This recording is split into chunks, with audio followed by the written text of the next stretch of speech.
Hello everyone, welcome to today's video. Our today's question is the graph below gives information from 1 2008 report about consumption of energy in the USA since 1980 with projection until 2030. So let's check out our sample 1 answer.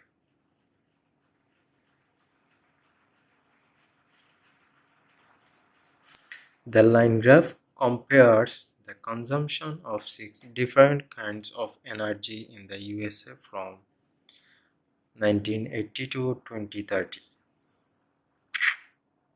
Overall, more fossil fuels are used in comparison with renewable energy sources.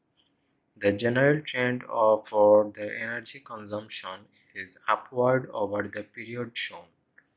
In 1980, the amount of petrol and oil consumed was 35 quadrillion units, nearly doubling that of natural gas at 25 quadrillion units.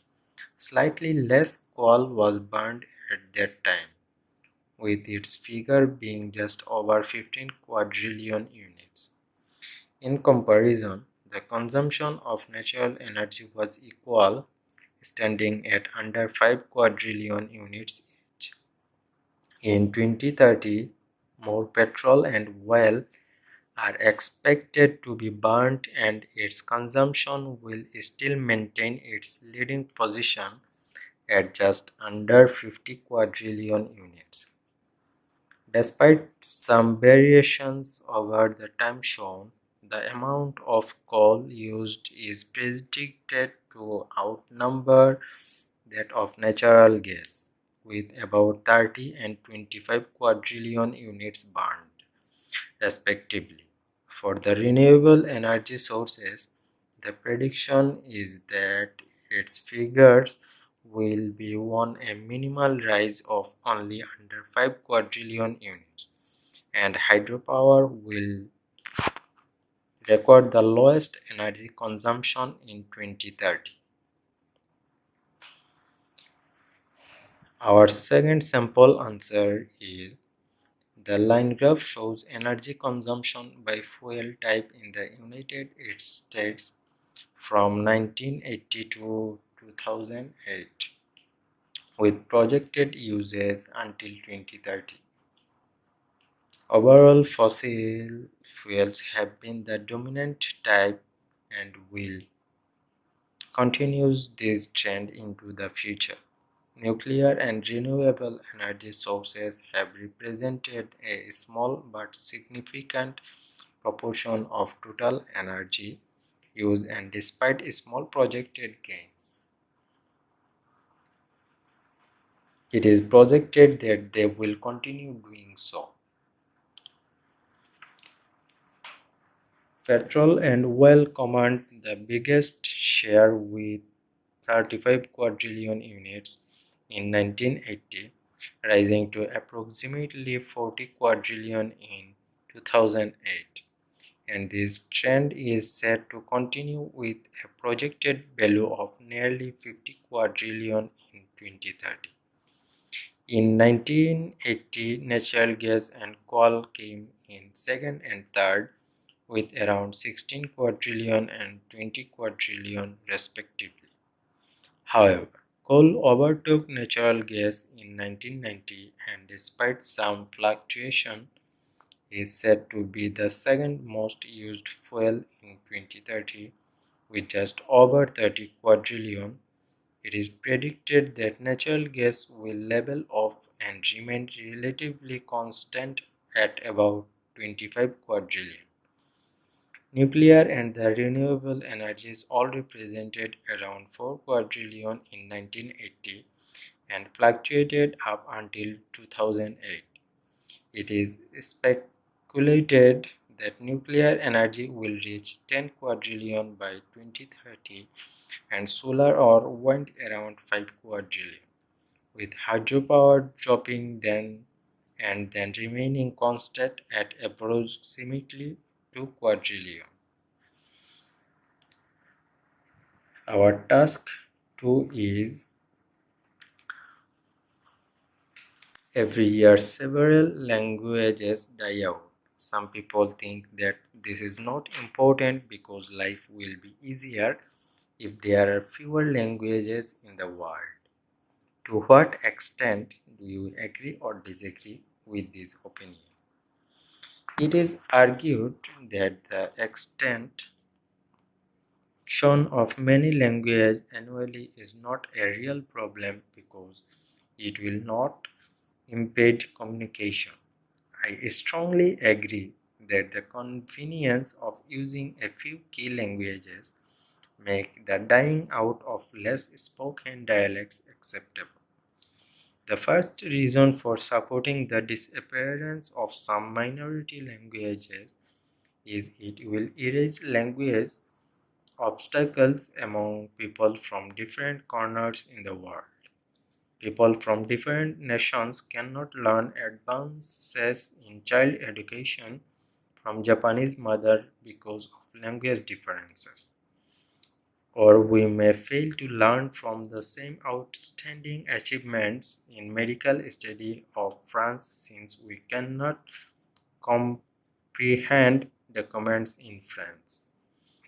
Therefore, if we can use some universal languages such as English, there will be no unexpected circumstances owing to language barriers. The second reason I think that the disappearance of less widely used language is not a problem is related to finance. Every year, the educational system has to invest much money in linguistic education, and each company or organization has to spend a lot of money for translation or interpretation when they collaborate with international partners. Regarding other less academic aspects such as traveling, tourists also pay for tour guides' lands in order to understand local people. The existence of too many languages just lead to a waste of money, which can be solved if there are fewer lingua franca in the world.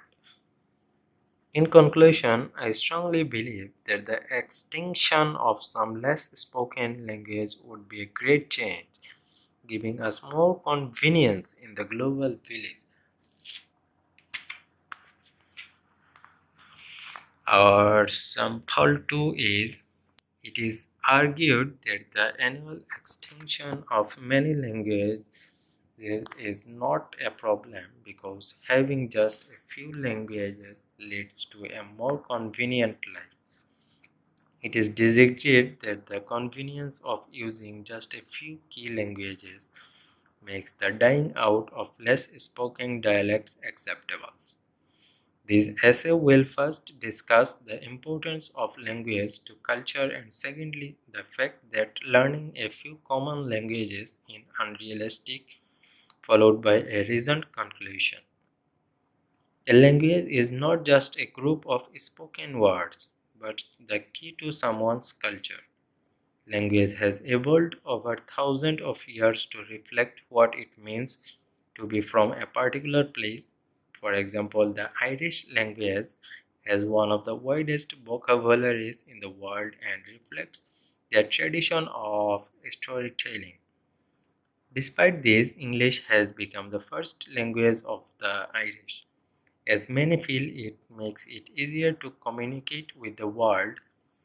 By speaking just a couple of languages such as English and Chinese, you alienate billions of people throughout the world. English may be common, but it is not the lingua franca. Many people think it is, and it would take generations for everyone to learn it. Countries like Korea and Vietnam have been trying to adopt English as a second language for a long time, but most of their people still cannot fully grasp it. However, English has been the language of business for a long time, and it should be encouraged to help a country become more economically competitive. To conclude, commonly spoken languages may make life more straightforward, but this should not be at the expense of less prevalent languages.